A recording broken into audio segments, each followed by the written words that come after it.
There'll always be the argument that video games are meant to be played for fun. Believe me, some of it's a lot of fun. Video games are meant to be played at home, relaxing, on a couch, amongst friends, and they are, and that's fun. But competitive gaming, when you want to attach your name to a world record, when you want your name written into history, you have to pay the price.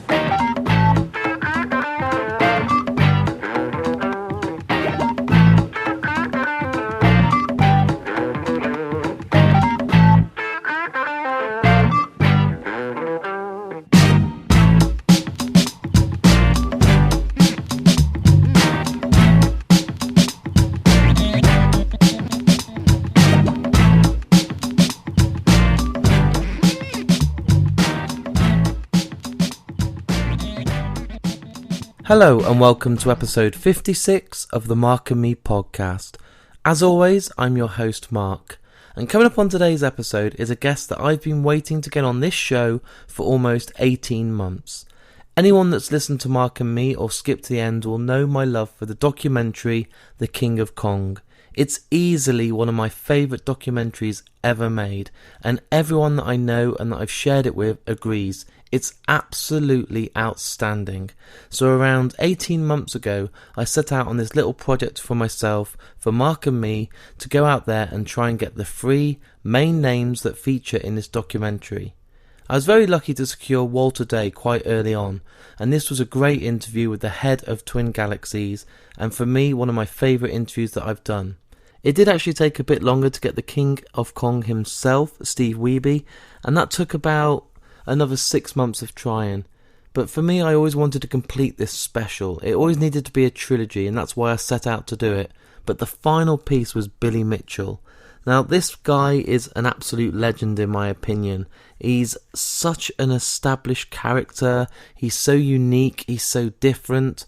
And to try and get him on Mark and Me was a lot harder than I realised. Only a few months ago, we saw a big news story break about his cheating allegations, and everything was pulled. His scores, everything that he had done had been taken off him. So to then still try and get him on this podcast was just made even harder. He's never done any press for the news stations. He's had people like Fox. He's had these huge stations in America trying to get him on the radio, podcasts, but he said no to all of it. He will not do any press. He doesn't want to, and why should he? That really got to me, because I thought, well, I've released these 2 parts, and I want to get this trilogy, and it doesn't feel complete. And my motto and my way of thinking in life is never give up. And it sounds really cheesy and something like John Cena would say, but it's really true. And for me, I couldn't just accept that was it. I worked hard, I did a lot behind the scenes, and I made sure that I could get this interview. It meant me having a few previous calls with Billy to kind of establish I wasn't there trying to get a headline or to try and screw him over and make him look bad. It was someone that I wanted on this for you guys out there. You'd had the first 2 parts of this special, and we really did need that final piece. So I'm absolutely thrilled to announce, and it still seems weird saying it out loud now, Billy Mitchell is on today's episode. Yep, you heard that right. But you know the score with Mark and Me by now. I also like to touch base on the last episode. So I was joined by the absolute legend himself, Joe Cornish. And as we speak right now, this is my 2nd most downloaded episode of any episode I've done on Mark and Me after James Acaster. So that really is a huge deal for me. I've never had so many tweets or Facebook comments or emails regarding this episode. It was such an honour to interview him. He was so positive. I felt like we hit the ground running. A lot of the tweets I read this week was stuff like, it sounds like you 2 are friends or known each other for years, and that was the first time I met him. And honestly, I absolutely love the guy, and I'm so glad you all enjoyed it. Now, I know a lot of you have tuned in today to hear this final part with Billy Mitchell, and I don't want to delay it.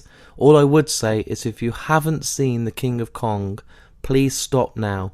Go and watch it and then come back, because there's a lot discussed on here and I don't want to spoil it for anyone. But for those of you that are in the know and have seen this amazing documentary, you're in for a treat. So here it is. Here's me and Billy Mitchell talking all things King of Kong. How's your day going? Okay? Every day's a good day. Every day's a perfect day. But remember, I always say you have your memories of your past and your anticipations of the future. And if you have that, what else do you need? That's a nice way to think. If I say that, people will say I'm arrogant, so I'll let you say that.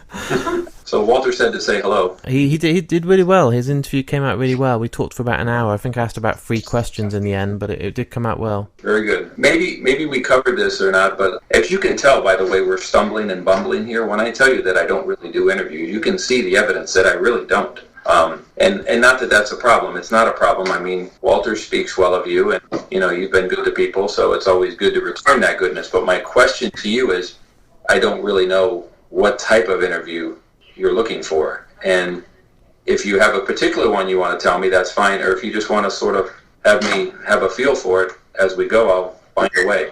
I'd rather just have a feel for it and see how it goes and let the conversation flow instead of just asking you a question after question. That's how it's worked before. That's usually just the way, just let a conversation flow naturally. I've had some big guests on recently. I've had like Sir Anthony Hopkins, Mads Mikkelsen, Kevin Smith. The numbers are getting really good, so what you're saying is you've had some semi-famous people and now you're trying to move the bar higher. Well, I can help you with that. Exactly. So I've got all those to get the bar ready, and now I'm ready for you. Well, that's what I would say, but the truth of the matter is, in a more honest format, out of character, a couple of those people you've mentioned I've met, and they're actually very, very decent people. They are. As you go through the different avenues in the industry and the culture that I go through, I meet a lot of people. Yeah. Some of which you can very easily see could easily, if you're crossing paths regularly, could very easily be your friend. They're incredibly decent people. And unfortunately, there's the people on the other end. But I'd say there's more on the good side. And so it's really neat that you've had the experience of being able to interact with some of them. So what I wanted to start with today, Billy, is when you were growing up, what was it that got you into wanting to play video games at home? Well, you just stumbled here a bit, so I'll grab you on this. I never played video games at home. Ever. Never. I never owned a home video game system. Growing up and playing in the golden age of video games and in the 1980s, in the early 80s, we used to laugh at those that were not in the arcade, those other games. They would never amount to anything. They were something to be scoffed at and ridiculed, the substandard stepchild of a growing industry. Not only were we wrong, but I learned through my experiences and research that the industry as a whole, as early as the late 70s, began to fear the home game industry and the fact that it would have such a dramatic impact on the arcade, the fact that people would be able to play video games, play them at home, not have to leave the comfort of their home to go to an arcade, and they feared the impact that it would have. I don't think anybody could have ever possibly seen the extent of the impact. I can't believe anybody actually saw that much fear, that much impact it would have to the level it's grown now. The idea that in 1980 you would think that you could play games at home against people, halfway around the world. Not only were those fears real, but the impact that it had that we never saw. We could not have been more wrong. We could not have been. I'm sorry, but if I get to your question, which I realize I lost in my explanation, I was a hardcore pinball player. Yeah. The fact of the matter is that the industry, the game or entertainment, that competitiveness that I enjoyed, it turned from pinball. It was more video games. Video games were so big, arcades were so tremendous, they had a significant and documented impact on the music and movie industry. It was occupying people, particularly young people's, time and attention and resources to such a degree that it had a financial impact on so many things around it. Well, wanting to play, wanting to compete, having that natural competitive nature within me that I enjoyed through sports, because I engaged in so many different sports growing up, I almost feel as though I had no choice. If I wanted to continue to enjoy that competitive element, I had to make that turn towards video games. Some people tease me, I had to make that turn towards the dark side. And so once I got involved in the competitive gaming world, it was simply a fever, a passion that overcame me, a passion to drive further and further, higher and higher, to push harder and harder. And when I realized that I was pushing harder than anybody around me, when I realized that there was nobody who was virtually nobody who was driving at the level I was that I was around. It caused me to look further. It caused me to look more regionally in the country, and then eventually on a national and international level for other people who competed on that level. Again, I don't think there was anything that was stopping that passion that I had. I think if there were colonies on other planets, I would have been searching those to find those competitive players that I could compete with, that I could butt heads with. Would I win? Sure, I would win. Would I lose? Sure, I would lose. But it was that competitive nature that video games brought out in me that was so tremendous. It impacted my life then and long after the golden age, long after I stopped playing those games, when I had to become a real person with a real career, a real job, real goals, things that included a family and security for that family. And it did have that impact on me, and it's had a very positive impact on me. I suppose I'm not the only one who's had, such a good happy ending to their experience in gaming, but it certainly was that way for me. Can you remember how old you were when you first went into the arcade and what the first game was that you put your money in and played on? Sure, I would say that it was in the 1970s. I remember a couple of cousins of mine, simply because you're that young, you had to get to the arcade. You had to have money in your pocket. You had to play. And where we used to go to a particular go-kart track to play go-karts. That included gaming. But there was that aspect, and then there was the local arcade at the mall. But I can remember games. I can remember 280 Zap. I can remember Monaco GP. I can remember the games of the late 70s. As things advanced a little further, there was Space Invaders. There was Asteroids. Although those were fun and I enjoyed competing on them with friends, they weren't games that truly, truly grabbed me. I still had a greater passion in the arcades with the pinball that was there. I played the video games more to appease the people I was with. That hard turn towards video games first came with Donkey Kong, for sure. It came with Donkey Kong because there wasn't enough competition in the pinball world that I was in to satisfy me, and I had to play something that had a greater level of competition. So obviously when you got this first experience of Donkey Kong and you felt this game was something that you wanted to keep going back to, were you working to earn enough money so you could keep playing it, or how did it work? Well, from the time I was 13, I pretty much worked, and I pretty much worked full time.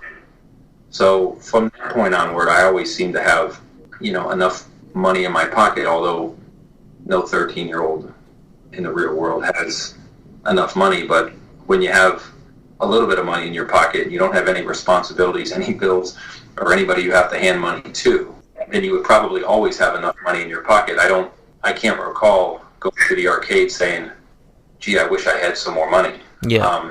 And I did get to the point where my money went a long way.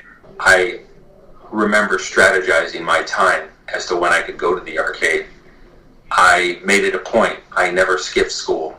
I never went into school late because I was playing in the morning. I never missed work.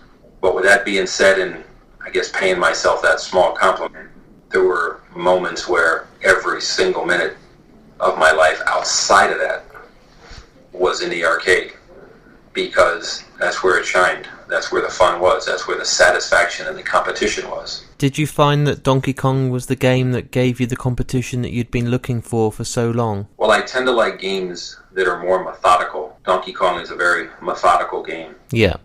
Other games, such as Defender, are more of a reactionary game.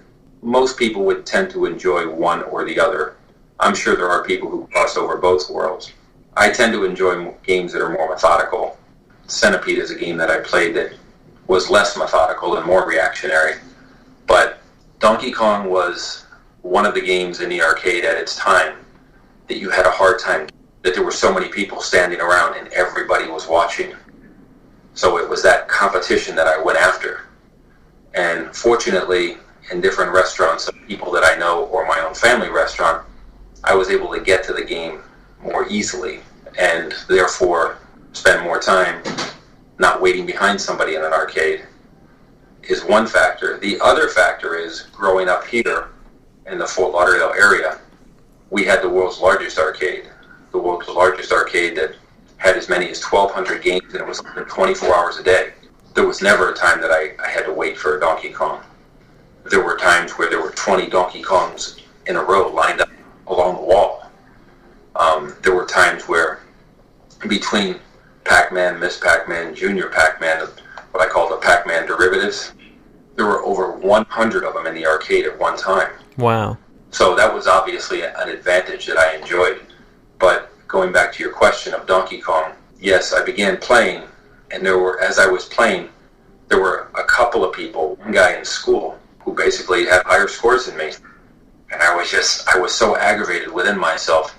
The greatest competition you'll ever have in the world, the greatest thing that'll ever drive you forward or force your focus where it should be, is the competitiveness that lies within you. And I was so enraged with myself that I would allow somebody to be in front of me, that it was the driving force that pushed me forward. And again, once I got past those people, the question was, okay, where do I go now? And I would go around to different arcades, looking for scores, looking for people, looking for those claims. Yeah. And I would drive around the state. Again, I'm a teenager. I would be in the car going state to state with my family. The car would stop, and I'm running around looking at machines and high scores. And it just became such a passion that I couldn't possibly believe under any circumstance that somebody could be as good as me. And I had that obsession within me that caused me to basically continually look at and try to find people that played on that level, because if they played on that level that I was playing, it would only drive me to push harder and harder, put more and more pressure on myself. It was kind of like a self-induced punishment, but it worked well. It's worked well then, and it worked well in other aspects of my life as well. So what was it like when the gaming kind of blew up and you had this documentary Chasing Ghosts come out, and you were in that and you were one of the main faces on there, and suddenly it's not just you and a few friends, everyone's playing arcade games? Well, remembering that the classic gaming world, or coin-op world as we say, for better or worse, that golden age of video games came to a close in 1986. It was a time when the industry was taking a significant hit because of the home industry, and the arcades that existed were struggling to stay in business. Yeah. You couldn't keep their focus on organized competitive gaming. Initially, you couldn't keep their focus on it to begin with because they were making so much money, they didn't care to talk about other ideas. Then, when they were struggling to stay in business, they didn't care about any other ideas. They just wanted to stay in business. It was a very difficult bridge. And so the fact of the matter is that in 1986 to 1987, basically me and my friends, for the most part, stopped playing games. You stopped playing games because there was not that competitive edge to them. Now, you fast forward, and the year was 1999, you would say 20 years or thereabouts since the golden age, since the release of games like Pac-Man. And video games, like a car is released, it's a new model, it's a big deal, it's a big version, like, say, the Mustang, and then the interest in it sort of fades a bit, or just naturally falls off. But 20 years later now, it's a classic. It has a legacy. It has a rejuvenated interest, simply because now it's a classic and it has a history behind it. Yeah. Well, 1999, and it's that perfect storm that's coming. And during that perfect storm, as there was a little bit of interest back, and the competitive world began to reminisce and relive its pastime, not a whole lot different than the way you go to high school, but you can see guys many years later on Sunday morning at the park playing softball or playing what we call soccer, you call football, running around, living, enjoying their pastime because it's the memories they have, it's the fun they have, and they enjoy it. Well, that was beginning in the arcade world. But to have the perfect score on Pac-Man, to have that fall on, say, the 20th anniversary or thereabouts, to have it fall on the 4th of July weekend. There's nothing big in the news. It was a very quiet weekend. And to have this cultural story, this soft-hearted story about something that was in so many people's hearts for so many years. I mean, Pac-Man was the most recognized symbol in the world. And nothing went wrong that weekend. Nothing stole the headlines. And the perfect Pac-Man went on the AP wire and ran around the world. I had phone calls, interviews, requests in languages that I never knew existed. That was a perfect storm that I couldn't put together again. I mean, I would if I could. I can't. I can't funnel that energy through one place and have it cause that positive explosion again. I have in my mind, I've thought about it. And, you know, everything in life is timing. That was timing. That was the circumstances. That was the perfect tempest.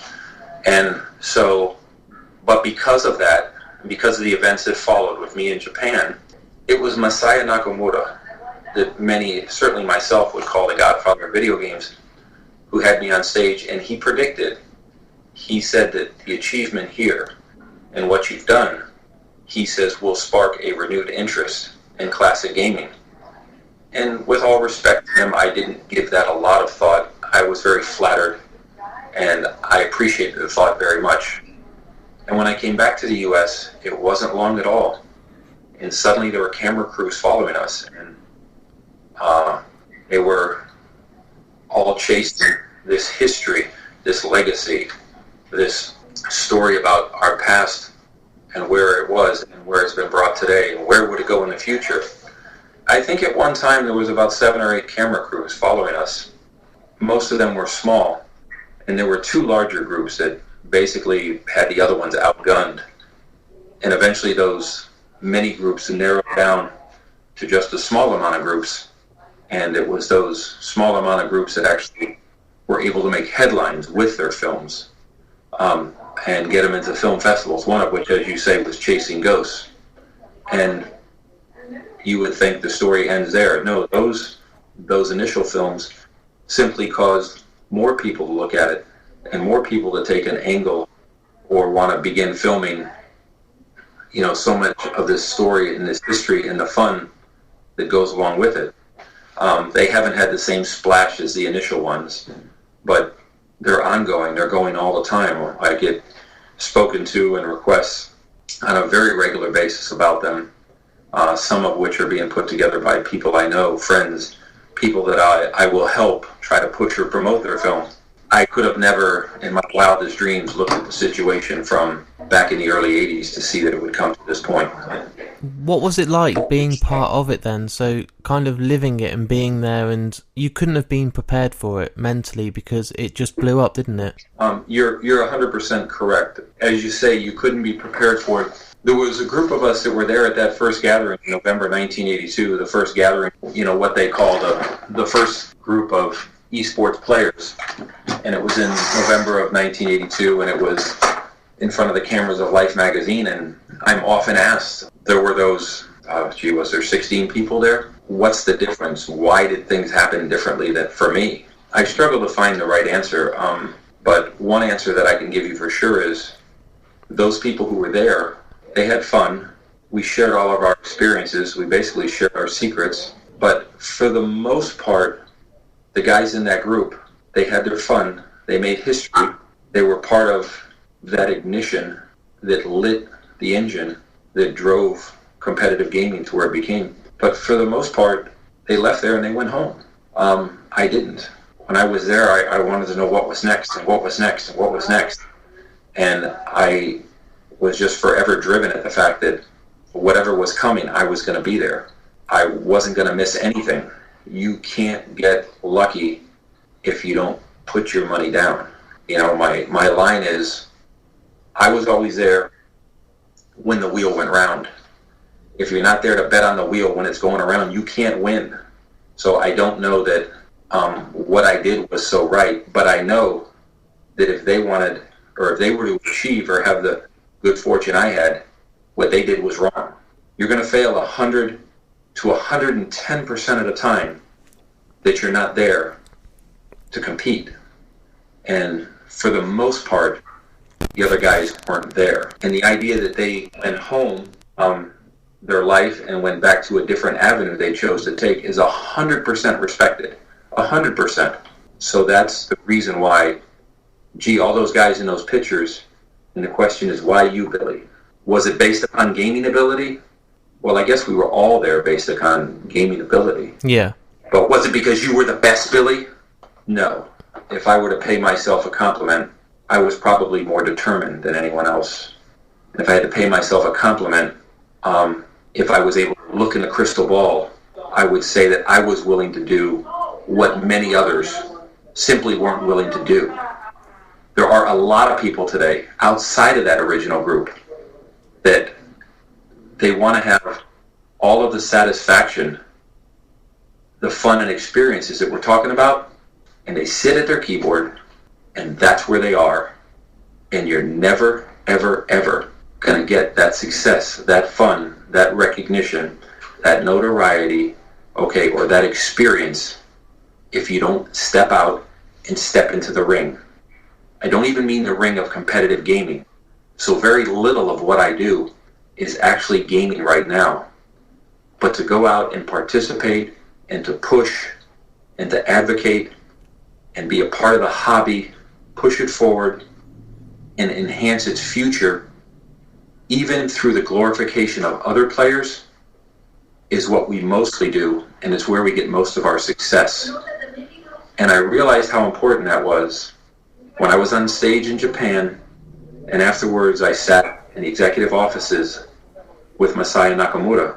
What I took away from the conversation is the responsibility that was put upon me, that was put on my shoulders, simply because I was in the right place at the right time, or the wrong place at the wrong time, depending how you look at it, was that I had to take a position, an ambassador type position, to push, to advocate, to promote, and to drive forward the hobby of competitive gaming. And so since the year 2000, that was my main focus, my main goal. And again, so very little of it is actual gaming. I mean, in 1999, to do a perfect score on Pac-Man to achieve the almighty Holy Grail, I almost look at it and say to myself, gee, what else is there to do? And when I look outside of actual standing at the game, there's a whole world of work to do. Yeah. And so that's actually what occupies most of my thoughts and efforts since the year 2000. So in 2000 you had that determination, you had that drive, you had that passion. In 2006 you were claimed as the greatest ever games player in the world, and MTV said you were one of the most influential people on the planet. Those compliments, was that enough? Was that your goal at that point because of that recognition, or was there still stuff that you wanted to achieve? Well, I think what happens with me and with probably most people, but certainly people in my position, I mean, I had a goal in the 1980s. I had a goal to be the best. In 1984, I was crowned Player of the Year. So I had reached that goal. And, you know, the old saying that, you know, the morning after the competition is far more difficult than the day of competition. So it's the morning after the competition, it's the morning after the victory and the goal achieved. So in 1984, I said, wow, I did it, I'm there. And that's terrific. But the next morning you say to yourself, what next? And as you begin to drive and push forward, you score a perfect score on the most heavily distributed game in the world, on what they call the Holy Grail. And you say, wow, that's it, I did it. There's nothing left. And then you wake up the next morning, you search your mind, and whether you want to or not, and whether you should or not, you find that passion for what else there is. Okay, in 2006, I was flattered at the honor that was bestowed upon me, just as you speak. And yes, it's so easy to sit in a chair and lean back and say, man, I've arrived, I'm here. There's nowhere else for me to go. But the natural nature that's within you, that's within all of us, or at least most of us, or anybody who's competitive in any aspect of life, not just gaming, you find somewhere, you find a goal. You sit there and you create a plan. To have a goal without a plan, you know, is nothing more than a wish. And you just continually seem to make goals in your life And I mean, I remember in 2006, I remember seeing that. And I mean, I remember getting so obsessed within my children, their future, where they would go, what they would want to do, you know, their education or level of education. That, I mean, that passion that you have, and it did come, obviously I had it to begin with. Obviously it was forever etched in my soul through gaming. It spills over to other aspects of your life. And without a doubt, those other aspects of your life take a greater importance in the actual gaming. But you continually come back to it. Okay, that was in 2006. Then the movies began to be released. Then there were more movies. Okay? Then they say, gee, there's this competition or that competition. Something that's not related to me, something I'm not going to compete in. Yeah, but we need you there to MC it. You know, we need you there to be the master of ceremonies. You got to have the mic in your hand. Yeah. You get asked that by people that are friends, people that have been good to you, people it's just too difficult to say no to. I'm thinking of a particular guy at Namco who would call me, and it was just too difficult to say no to him. I couldn't say no to him, so I'd be there. And then once I'm there, without a doubt, you have the passion, you fever. I got this microphone, and I got it in my hand, and I'm going to do this, and I'm going to do it better than anybody in the world. So that spirit never leaves you because you want to drive. You're driving a hobby, a competition. You're driving a passion that you already have within you. You're driving it further. You're having a greater impact doing that than you had with individual scores. That initial success may have put you in that position to have the microphone in your hand, to have the camera in front of you. It did. But what you're doing now has a far greater impact than what score you got on some machine and a monitor with some people standing behind you.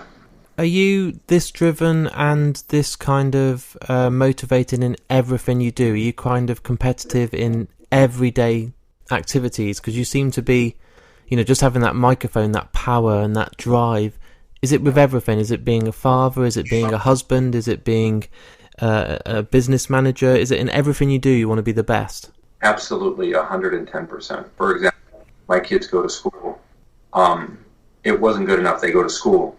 In the morning, I drop them off at school. Now, my wife's a teacher, so she had the same schedule as them. So let me get her off the hook here first. I drop them off at school, and I pick them up at school. I'm not going to have them walk to school. I'm not going to have them take the bus. I'm not going to have them do anything. Because in a perfect world, your parents would drop you off at school. Okay? In a perfect world, your parents would pick you up from school. In a perfect world, your parents would sit and work with you and do your homework. Not too proud to say that they got to a certain grade, and not that high of a grade either. I couldn't sit there and help them with their homework. I didn't know what they were talking about. Yeah. So luckily my wife was a teacher, and she did. So I had this driving impact. Okay, my son began playing sports, and I remember that first day thinking it was so cool. Put the lawn chair out on the field, and I sat in the lawn chair, and I'm telling you, I wasn't sitting 5 minutes, and I saw the situation go awry. I got up out of the chair, and I went over, and I asked the coach if he needed help, and he said yes. I immediately began helping, I immediately began coaching, and son of a gun, it never, ever ended. Every day I didn't miss. Not only did I miss, but all the way through youth sports, which began in second grade, to say for my son, he never missed a single practice. He just never did. And not only am I glad he didn't, but he wouldn't allow himself to. And so if he wasn't going to miss a practice, how could I not be there to help, to participate, to drive and push the team and the situation as a whole? So yeah, that passion is obviously within me. Eventually, it was almost a sigh of relief when he actually got in high school, and then they won't allow you on the field. They don't want your help. Go away. Go sit in the stands. Some places don't even let you go to the practice and watch. So in some ways, it was a sense of relief that I sort of got driven away. But then I say to myself, okay, well, how do I participate even though I can't participate? Well, there were the coaches and There was all the fundraisers they had. There was, after the game, there was meals served. So, I was at the forefront of that. I just always found a way to be competitive. We went from park to park. We changed where we were. We went to more competitive places. My son, God bless him, he stepped up to it on every occasion. The driving passion that I've learned from gaming came to occupy every aspect of my life, for sure. The only thing I can say that I just look at, wow, am I grateful. Although I have that demand or that driving passion to try to do my very best at what I do, fortunately, I don't put that upon the people around me, because if I was to be demanding or want to command that out of others that are around me, I would make them miserable. I'd be all alone. So although I have it within me, I don't tell others around me, come on, put your shoes on, you gotta go running with me. I wouldn't have too many friends or family. With the success of The King of Kong, it blows my mind how many people have seen this documentary. It's been voted in the top 10 all-time documentaries. It's always in the IMDb charts. It's nobody, surely even yourself, Walter, Steve, could never have expected it to be this big when they were filming it and you were there doing and taking part in it. It must have blown your mind on another level. Well, it absolutely does. You're absolutely correct. If I look at it now, if I look back, it's easy to look back and have the right answers, thinking of the outrageous impact that video games in the arcades, because the video games were great. They were awesome. They were what everybody enjoyed. But what made the games was the arcade, the atmosphere. I try to explain to people the atmosphere. You can sit at home. You can probably have the greatest meal cooked that you ever had. You can have food and drink. You can truly enjoy it, and most everybody does.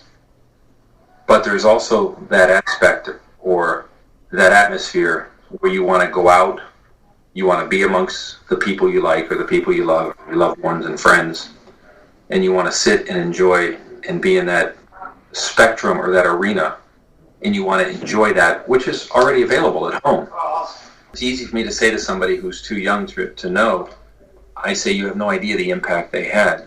Yeah. But just as we look back, it's hard to envision that impact. But again, as I watch the movie, and I can easily say, of course it should have had that. Oh, it was even greater than what they said. I can sit there and tell you stories of everything that was not included, that should have been included. I can sit there and tell you the things that they should have expounded upon.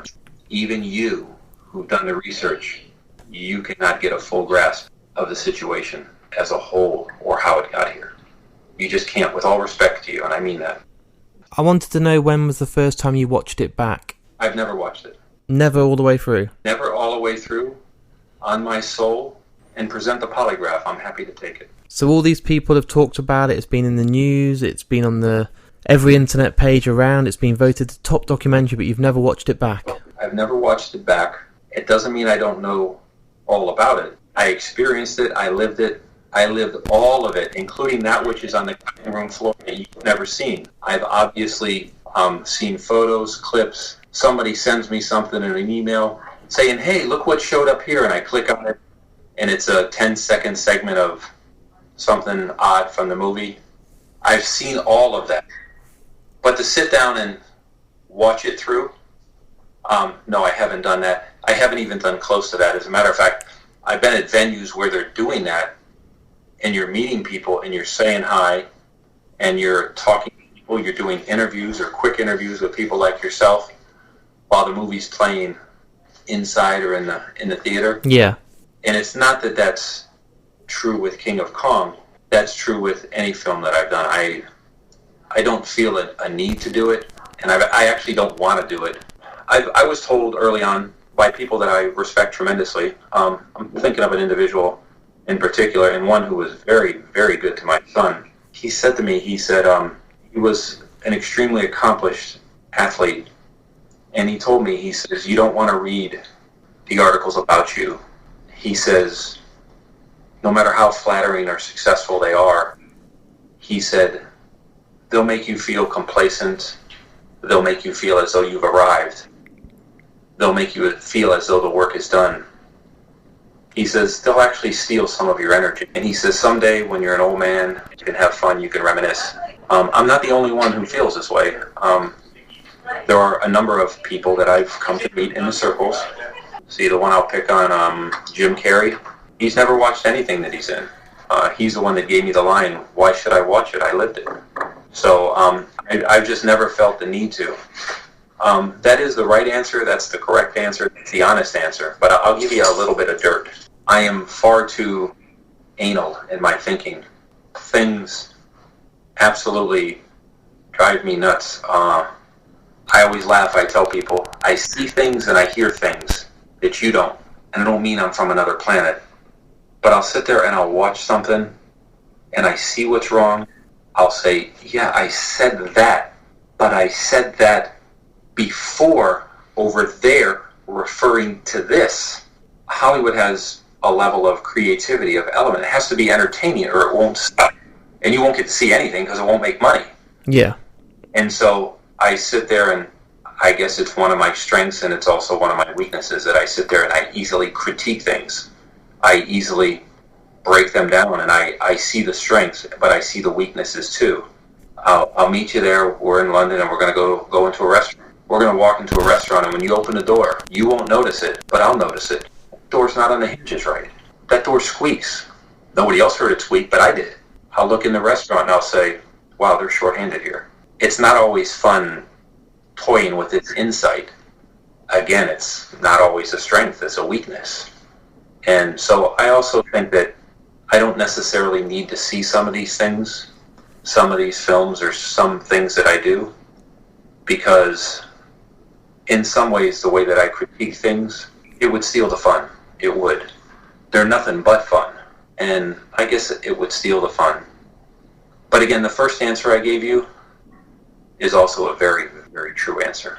I've followed you for a long time. I've been on your Instagram and I see you get a lot of abuse on there. You can go on there and say, hi everyone, a really nice post just saying you're going to be over on Twitch or you're going to be at an event, and you get the same people saying abuse to you, you're a fraud, you're a bad person. And do you ever get to the point where you're sick of it? You're trying to convince me that people say that about me right now? I know, they're arseholes. But I see that you go on there and you're very honest. You say, I don't know you, you don't know me, I don't understand why you've got this hate for me. But do you get sick of it? Do you get sick of the abuse?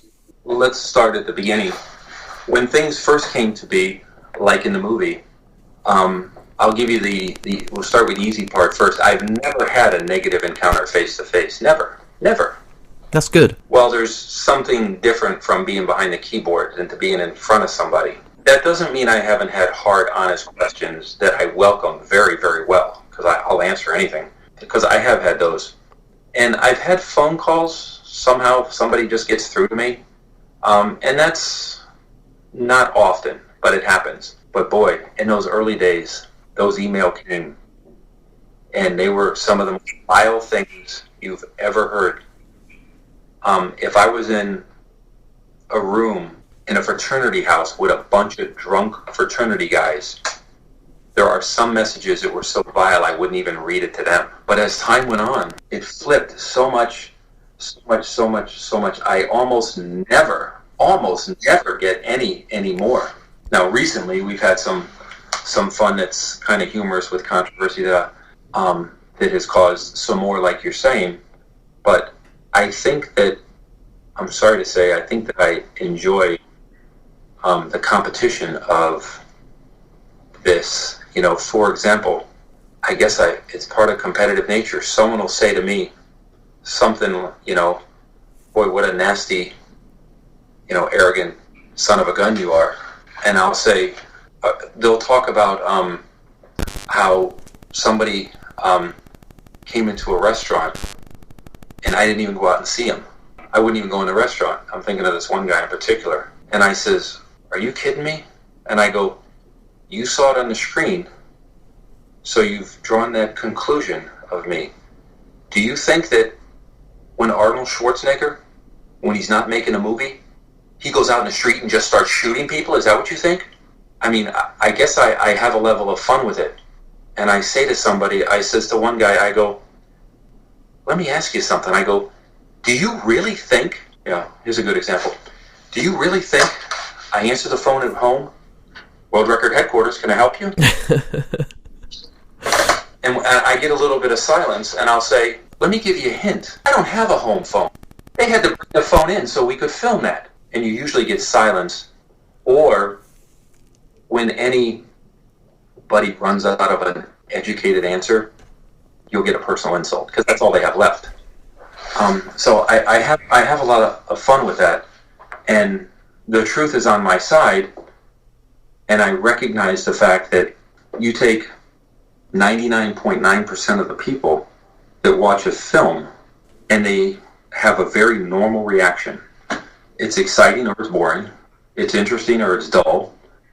It's intriguing or it's stupid. It catches their attention or they fall asleep.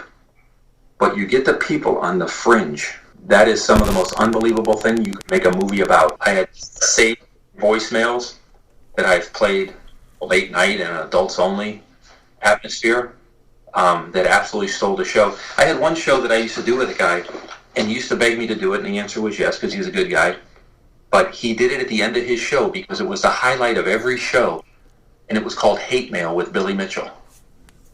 And we would just sit there and read some of that mail that came in, and it was always the highlight of any show.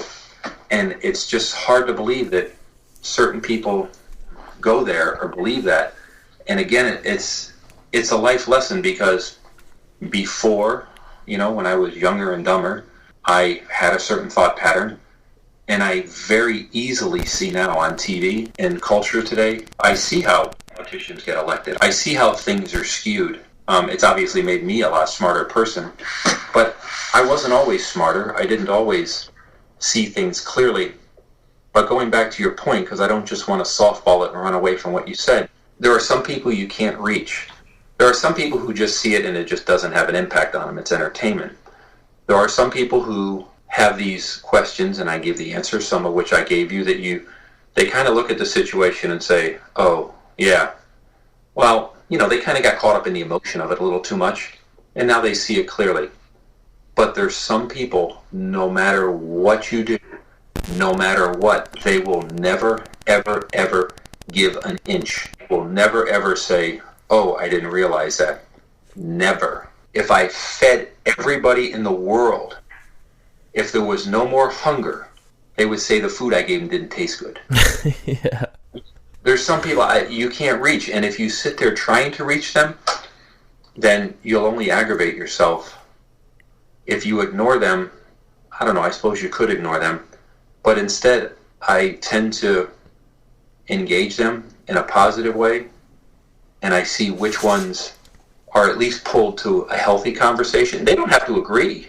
Pulled to a healthy conversation, and it's interesting to see which ones you can't ever do anything with. There are certain people I say to them, I go, I'm sorry, I can't help you.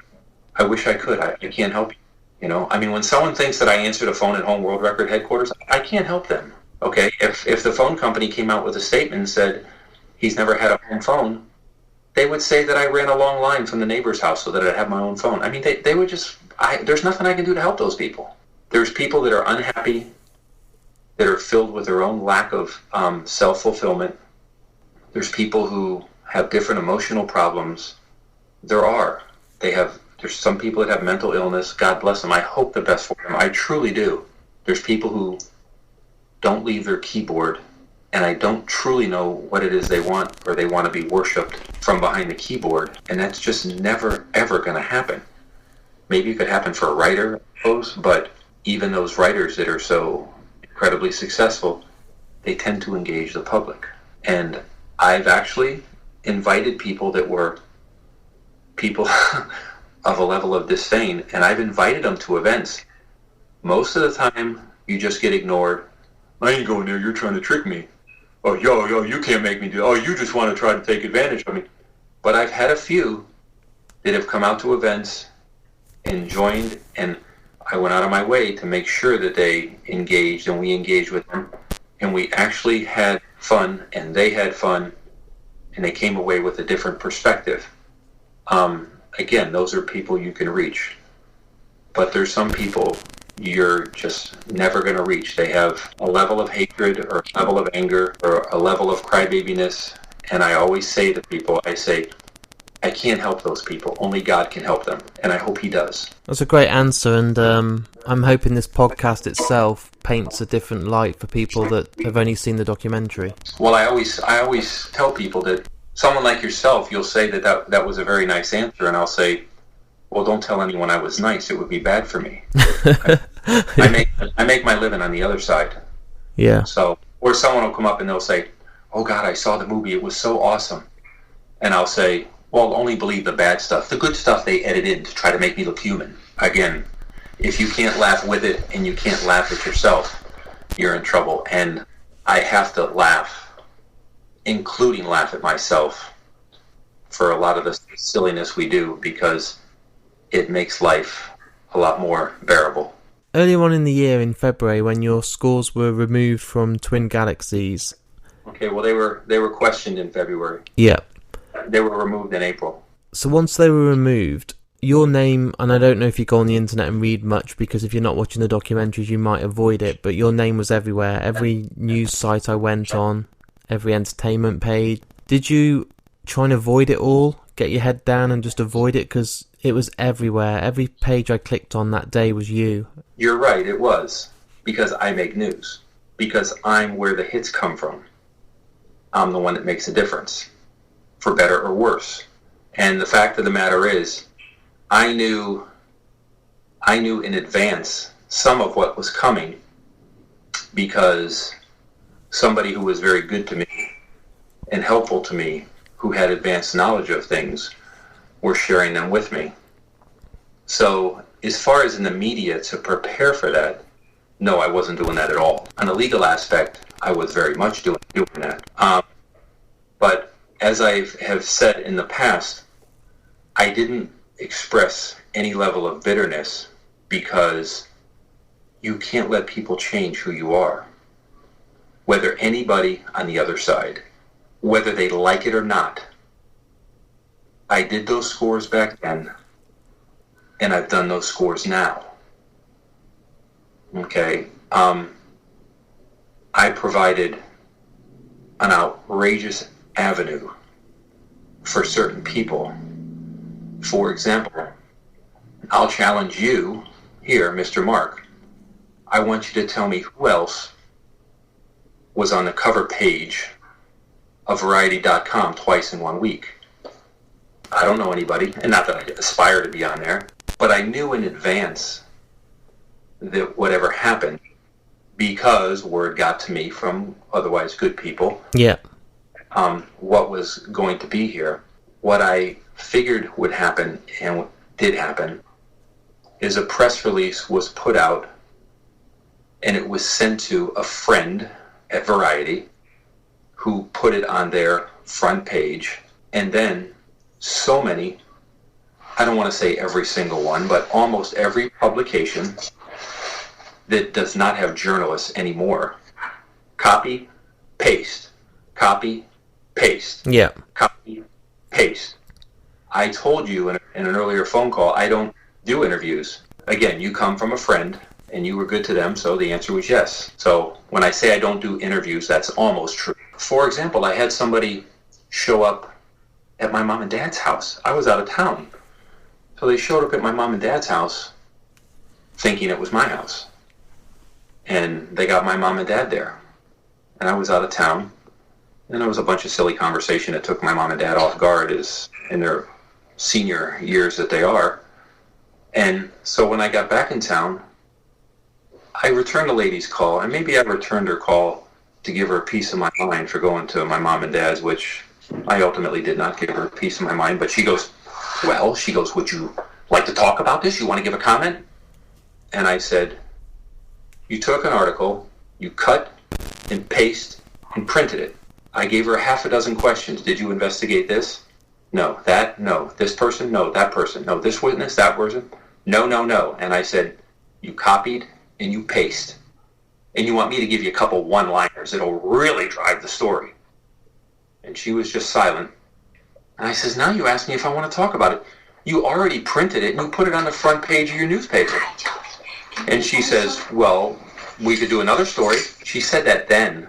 And now she says to me, which I guess you're aware of, you know, she goes, wow, you started playing again. And she says, I guess you did a few 1 million point scores within 1 week. And I says, yeah. And I go, I was told that I never did 1 million, that I couldn't do 1 million, that I wasn't good enough to do 1 million. And over a 36-year career, I did the 3 scores that they talked about that were over 1 million. Well, I did 3 million point scores in a week. And now I did one of the scores, the main score that was in question a couple months back. I hit that score in the head, and I let it die. Just to be in character and just to be arrogant, I did that. I did it at a big event, too. Well, just the other day, I took that second questionable score, and I did something similar to that. She wants to do a story. And I go, really? You want to do a story? Yeah. And I go, it's funny, you didn't really need to talk to me to do a story last time. And I go, so why do you want to talk now? She says, just so you can tell your side of the story. And I says, I turned down interviews with HBO, and you think I need you to get my story out there? And she says, well, it would be nice. And I go, well, let me ask you, where are you going to run this story? You run it like in the local section or, you know, something? She goes, oh, I don't know. I go, well, you ran the last one on the front page. And she said, yeah. And she goes, well, you don't ever really know where you're going to run it.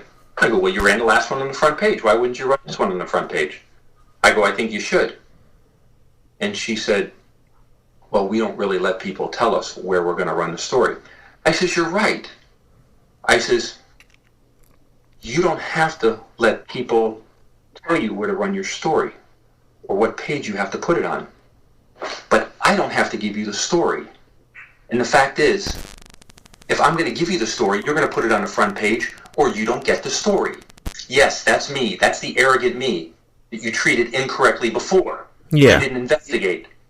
So I do have a little bit of that fire within me. And not everybody did that. There were people who created tremendous questions, who had tremendous problems with that information that was released, people that saw tremendous holes in it. But the fact that it was pasted everywhere, I was prepared for that, and I still had my schedule, and I still stuck to it. And anybody that I came across, well, first of all, everybody was kind. I had some people express dismay with it. I had some people ask me questions, which I answered, but I told myself that I couldn't let it knock me off balance. I couldn't let it change the person that I am. You know, there's always the backlash that comes the other way. And right now there's a group of people who are feeling the backlash the other way, and it's only going to get greater. You know, I'll ask people, say, well, that's the story you've heard. And I say, well, are you aware of other higher authorities, more knowledgeable authorities who dispute the original findings? Did you check into that? No. Okay, well, you know, everybody likes a dirty story, you know. And I say, well, I said, he couldn't do it, he wouldn't do it, he shouldn't do it, he won't do it, he never did it. Well, I kind of did it on demand at a couple of different times. You take notice of that? Well, yeah. Well, what's well, yeah? I do have fun with it. I put people on the spot. And I'm actually careful because I can do it. I can have fun with it. I can make people look foolish. And to be honest, if I'm not careful, I can make it turn a little nasty. And that's just, regardless of what you've seen in films and in the fun we've had, that's not my personality. Not. You speak of reading some of what I've put on Instagram, and you can see from what I've put on Instagram that I truly don't have that in my personality. No. I truly do answer the questions within the perspective. I don't ever share nasty, negative names, statements with anybody. I don't. I simply answer the questions. I tell people that they take this too serious or that too serious. My God, this is gaming. Let's still have fun doing it. And some people run with it and they're okay with it. Some people just don't get swayed. And I get scolded by my family because I don't simply just block the person. Because that's what my family does. If you look on Instagram, that is the one place where those comments on Instagram come completely from me, only me. Yeah. No one else engages that. The other social medias are I get help from family members. I don't think I've ever been on my Facebook. I don't even know what it is. People will send a question and they may copy it and then send it to me and I'll answer the question to help them. I'll hear about it for other ways or other reasons, but Instagram is the one thing that is me and only me. The other ones would be family members engaged, and maybe they consult with me on a question, or maybe they don't. I do have fun with it. I can't lie. I can't lie about that. Hasn't one of the best ways to shut everybody up with the technology now that we have of Twitch live streaming in August, you hit over 1 million, and isn't that the best way to say to everyone, fuck you? Yes, except I need you to tell me the last time you heard me curse. So you're allowed to. When I took on that position in the year 2000, I was an aggressive driver. I was a road rage kind of guy. And I realized, people are watching me. I got to watch myself. You don't have to watch yourself, and please don't apologize to me. Like I said, I like having fun and picking on you. Yeah. But the truth is, I didn't like Twitch. I don't know that I do yet, but I can't win every argument. It is what people consider live, although to me it's not live like live, but I have to accept the fact that it's accepted by everybody. When I did $1,047,000, I did it at the Barcade Tappers in Indianapolis, an awesome place with great people that I recommend for anybody. And they were one of the major sponsors of Arcade 5 that was shown at the Indie Fringe, which was what I was there for. Yes, I did it on Twitch, but I did it live there in their place, filled with people. The game was on every screen. It was actually an awesome setting. It was very sports-like. When I've done the scores at home, I played it to 1 million, and I stopped it right on 1 million. That's kind of a subtle protest that I have. Okay, it's Twitch, it's live, it's real. Okay, here I played, yeah, you can look at it. Okay, yeah, we can count it. But I'm only going to give you 1 million. Most recently, the one I did in the $1,050,000, that was at a barcade, most crowded place in the world. Again, streaming on Twitch, so that kind of made me happy that it was at that live venue. Yeah. It's at a live venue on somebody else's machine.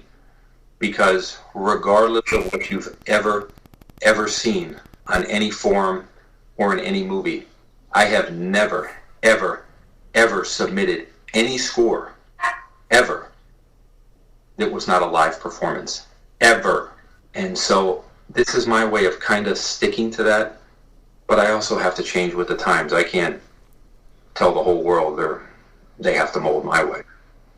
So that's kind of my answer to it. So yeah, that's probably the best way. But there's some people, I told you there's that fringe. One of my friends, again, although I don't really engage much in social media, one of my friends sent me a posting where somebody had a whole lot of lip service about what happened. And the guy answered the lip service and said, listen, guy, he's done it at home. Okay, he's done it at live events. He's done it all that more than once. Okay, he's matched scores and watched this guy die. He's done it in front of crowds of people, and he's done it live on Twitch. What else do you want? Do you want him to come to your house and do it? And another guy wrote, yeah, what's your address? So, again, I recognize there's certain people that just are never going to be satisfied.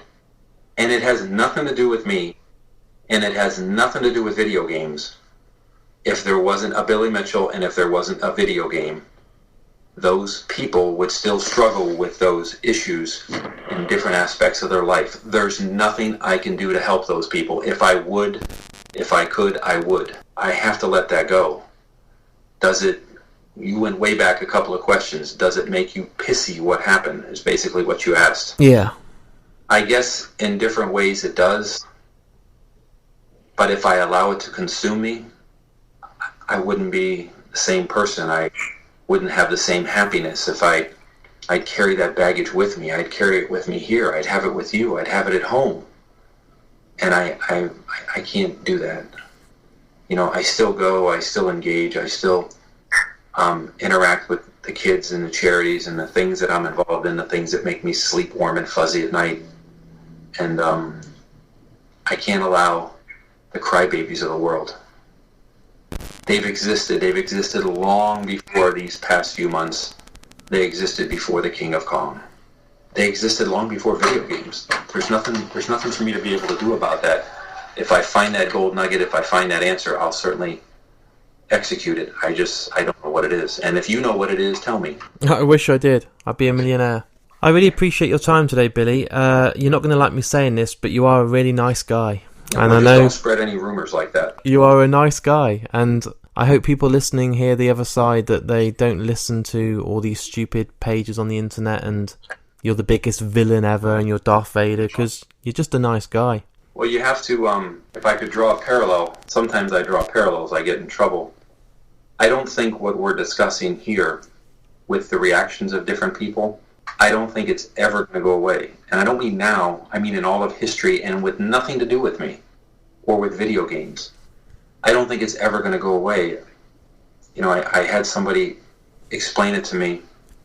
They said, no matter whatever happens in the world, no matter how the world progresses, no matter how culture changes, you're never, ever, ever going to get rid of the subject of racism. Because if there wasn't any racism in the world, then we would just borrow or manufacture it for the purpose that it is. There's too much money being made off it. There's too much attention. There's too much misery being inflicted upon one side to the other, whether it's real or not. And sometimes it's real and sometimes it's not. But it's never going to go away because there's too many people who use it for one reason or another. Well, the idea of anger or hatred or bitterness or lack of fulfillment, being able to point the finger at somebody and say it's that person's fault, why I don't succeed. If it wasn't for him or for her, my life would be different. It's always going to be like that because it gives people an excuse for their lack of fulfillment. And again, I want to wave a magic wand and have the world change.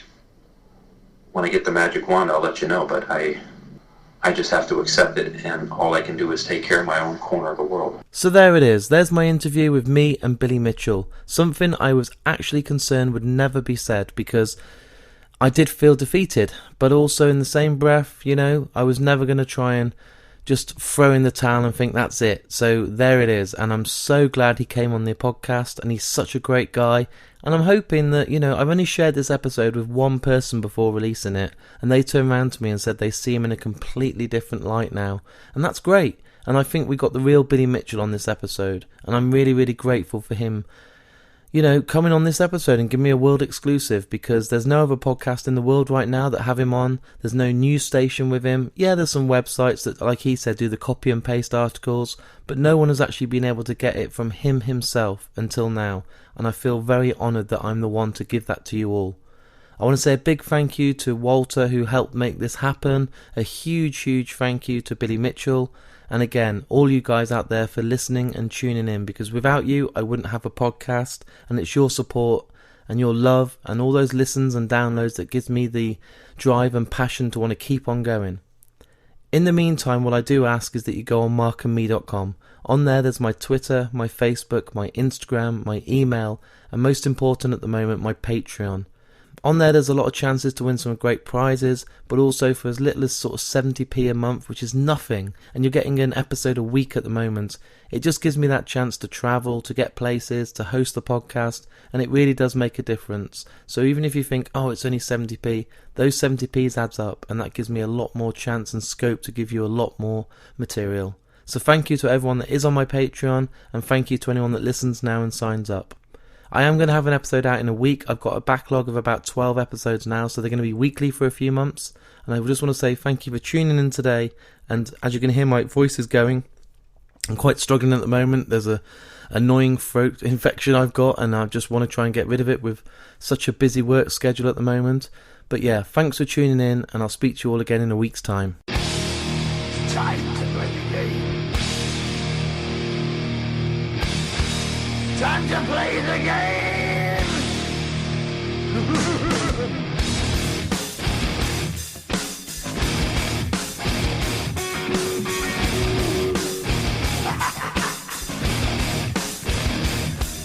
It's all about the game and how you play it. All about control, and if you can take it, all about your debt. And if you can pay it, it's all about pain. And who's gonna make it? I am the game, you don't wanna play me. I am control, no way you can shake me. I am heavy debt, no way you can pay me. I am the pain, and I know you can't take me. Look over your shoulder, ready to run like a Cleveland bench from a smoking gun. I am the game, and I may lose. So move on out, you can die like a fool. Try to figure out what my move's gonna be. Come on over, sucker, why don't you ask me? Don't you forget there's a price you can pay. 'Cause I am the game and I want to play.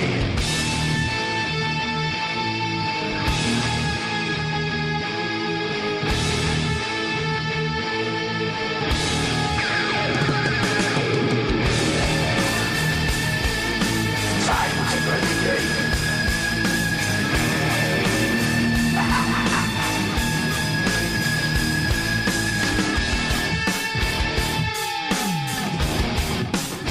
Time to play the game. It's all about the game and how you play it. It's all about control, and if you can take it, it's all about your debt. And if you can pay it, it's all about the pain. Who's gonna make it? I am the game. You don't wanna play me. I am control. There's no way you can shake me. I am your debt, and no you can't pay me. I am your pain, and I know you can't take me.